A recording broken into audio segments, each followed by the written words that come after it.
na kami guys, lumabas kami supermarket kasi kami ay uwi na. Uuwi na ang mga inday. Ha?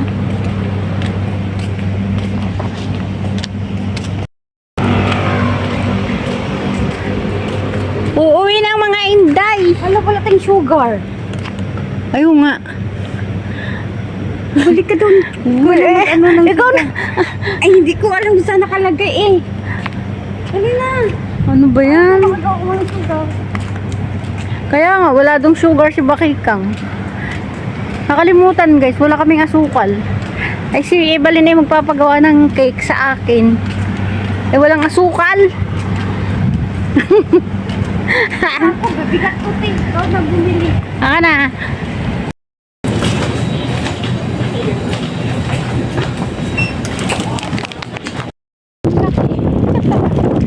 Lakas ng hangin guys. Nandito kami ngayon sa ano. Bulon, tinapoy. Dito kami sa ilog. Tambayan namin ni Evelyn dito. Ganda ng ilog. Ayan, Evelyn, magkait ka na. Ganda o, ayan o. Ito yung lugar. Tambayan namin. May mga tao pa guys. Yun.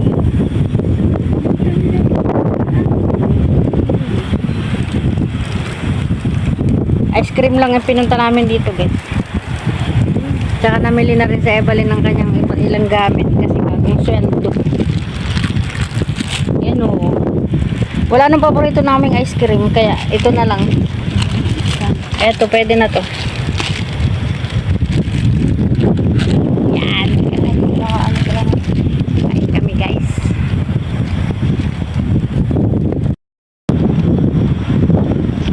Sarap.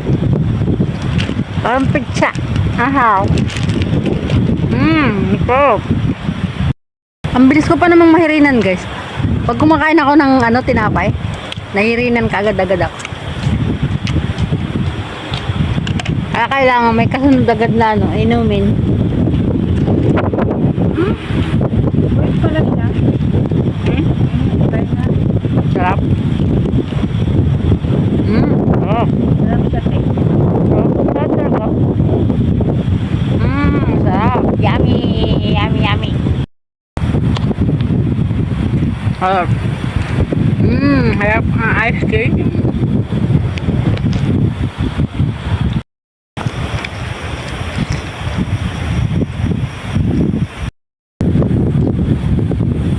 Sarap ba?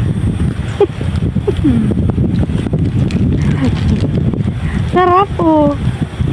Sarap. Tapos ko pang hangin ah.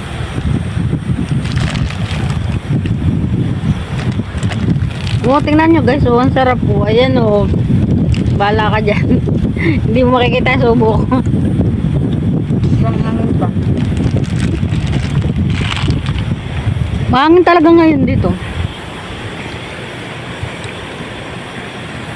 Gabi kami nagkakain ngayon guys. Bakasyon kasi ngayon mga amo guys. Kaya gabi kami lumalabas. May mga tao sa bahay. Sa araw, andun kami sa bahay. Yan, ang mga inday lumalabas pag gabi. Lumilindol ba? Lumilindol. Sure ka? Bakit ganda mo ngayon? Matagal ako maganda. Ang ganda mo ngayon. Lumilindol daw guys. Kumakain kami ng ice cream ay nililindol kami. Hindi nga, ba't ang ganda mo ngayon? Natural lang yan. Yaba. Nakakain ng ice cream. Ha? Ganun? Hangin lang naman. Hindi naman lindol. Malalaman natin na. Ganda ng ano, ng lugar, no? Ang ganda talaga ng lugar, guys.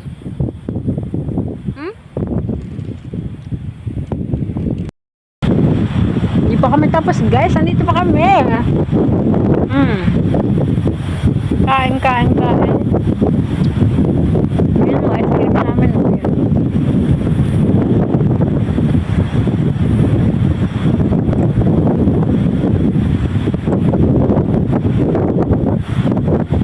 Nagbunot ko ng ice cream. Alam nyo guys, kalating galon tong binabanatan na. Kalating galon to. Binabanatan namin ice cream, kalahati.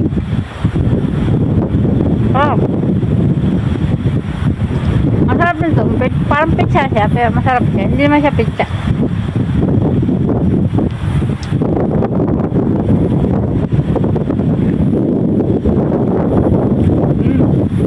Lakas ng hangin. Ayan, uwi na kami.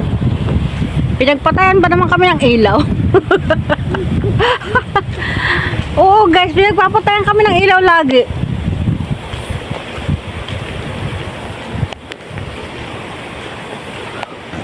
Sa ano na uli yung maulit guys?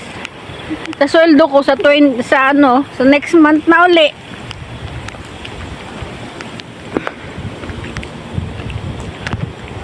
Hindi kami makapagmukbang ngayon kasi bakasyon ng mga amo.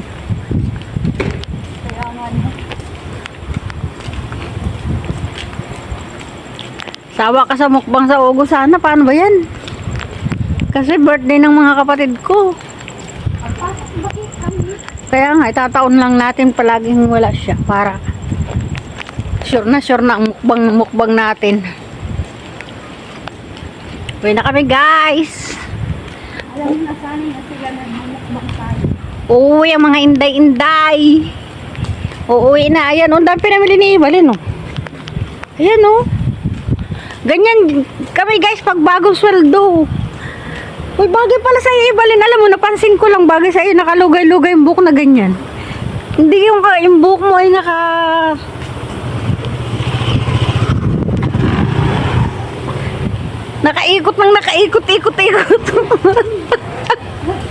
Parang ang ano nun. Alam mo yun? Parang aita.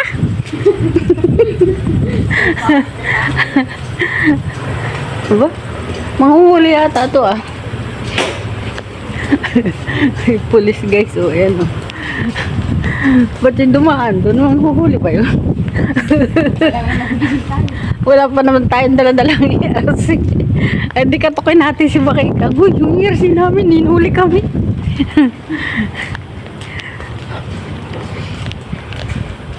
Ayan na guys, uwi na kami. Hindi na mapipigilan ng pag-uwi. Talagang pauwing-pauwi na. Bye-bye guys! Bye-bye! Masarap mag-jogging! Alam nyo guys, tuwing hapon nag-jogging ako. Tumatakbo talaga ako guys. Yung isa lang dyan ang hindi tumatakbo, pero ako tumatakbo. Tignan niya, healthy yung katakbo. Kasi may tumakbo. Alam nyo guys, health is wealth. Kaya tayong mga IFW, hindi rason yung jogging. Eh, nagtatrabaho ako, napapagod. Hindi na sa ganun, iba pa rin yung jogging. Iba pa rin yung exercise. Healthy. Lakas ng hangin. Kasi may bagyo dito sa tayo. Yun naman yun ito.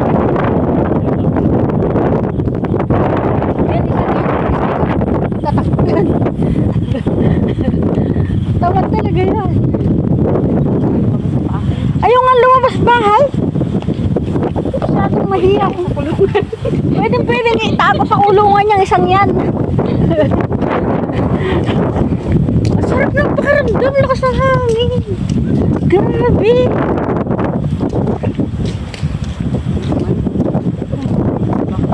Okay na guys. Dadaan kami sa madilim na lugar. Kaya hindi pwedeng mag-video.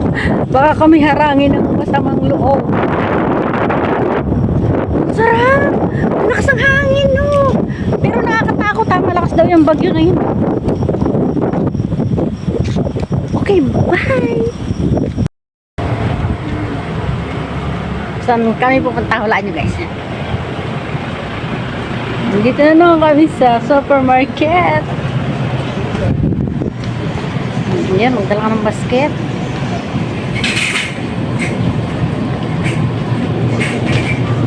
Sarap! Ang sarap dito sa supermarket. Malamig ang simoy ng hangin. Ang sarap guys. Daming tao. Bibili muna akong alak.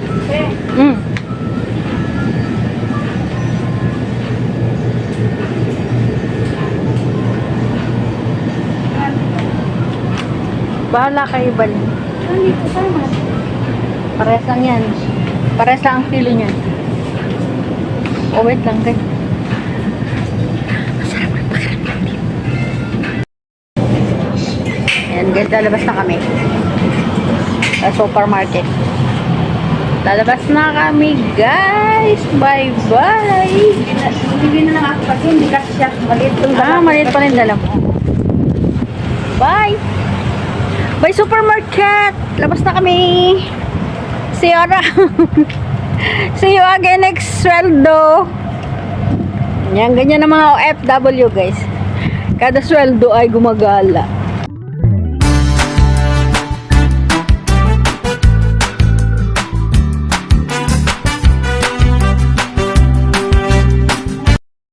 Ayan guys, pagkagising ko gumawa agad ako ng cake. Ayan oh. Dahil request na Evelyn yung cake na yan.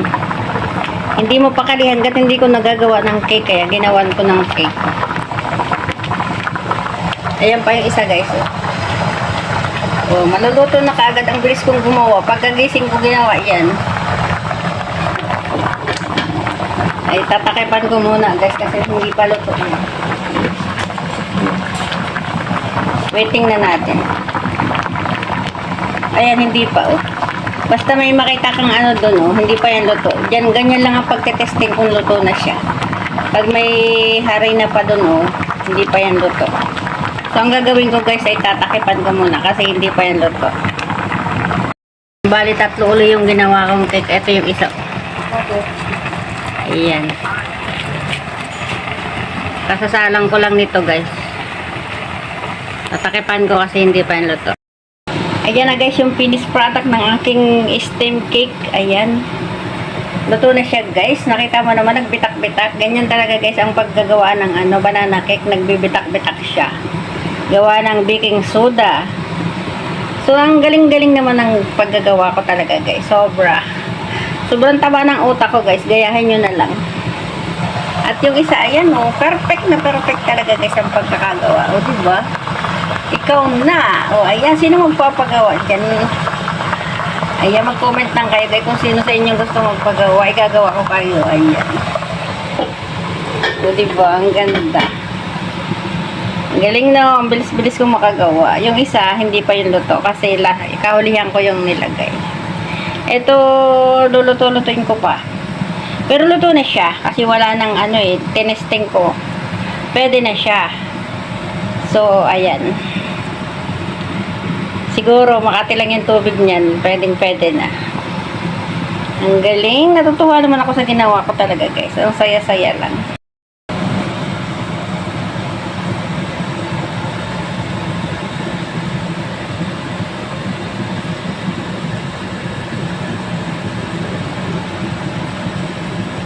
Isa, guys. Oh, ayan. Perfect. Pero hindi pa yan luto, guys. Perfect talaga yung pagkakagawa ko ngayon. Ang flavor nga pala ngayon, ng aking ginawang banana cake is milk fruit. Milk fruit ang aking flavor dyan ngayon. Kaya kakaiba ang lasa ng ginawa kong cake ngayon. Milk fruit. Yung last time na ginawa ko ay chocolate. Ngayon naman ay milk fruit. Yan guys, ang kaibahan ng pagluluto sa tingko oh. Ang pagluluto kasi sa tingko, parang oven.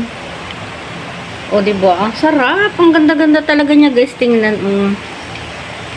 Oven na oven talaga siya kasi dry na dry ang pagkakaluto niya, guys. O, diba? Comment na kayo, guys, kung sino magpagawa ng cake. Igagawa ko kayo. Ang sarap-sarap talaga.